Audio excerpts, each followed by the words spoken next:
by som slúžiť vo farnosti. Mladý muž, my potrebujeme profesionála, nie amatéra. Synku, nesmie si tak brať k srdcu tie ich reči. Tvoja matka a ja by sme ti chceli niečo povedať. Bude Adaš! Toto je čo? Animátorská škola. Chvála Bohu, sme zachránení. Ale vlastne nemáš čas? Nebuď smiešná. Zbytočne nás klameš. Si naozaj ten pravý? Maj v sebe čosi, čo nemal doteraz nikto. Naozaj. Zažiješ spoločenstvo Spoznáš bobových ľudí.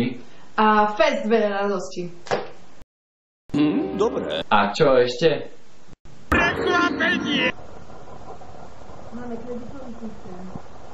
A nemôžeš to zmeniť? Nie. Nie.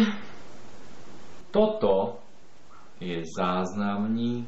Animátora. Super! Phil, to je skvelé! A budú tam aj skúšky. Tušil som, že budú problémy. Kašlem na to. Čo ty myslíš, kašlem na to? Vzdávajú sa len pubertáci. Ale ako budú vyzerať skúšky? Poslednú lekciu, chlapče, máš, tak ber. Potom ma Ako to zvládnem? Pravidlo 105, chlapče. Sústreď sa. Phil, zvládol som. Bez slova. Tak hej! Hej, môžem sa pridať? Teba som si už zapísal. Začneme, môžeme hneď? No tak, v septembri. Počkaj! A kde? Kde mi vravia, vítaj, čo si skôr nedošiel. A bude tam dobre?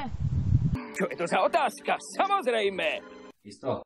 Ja netáram. Už len jedna vec. Lebo skutočne Animátor. ten v sebe nemá len veľkú silu, ale aj veľké srdce. Teraz choď a povedz všetkým, že bude Adaš. Letím, Starky. Učíme sa.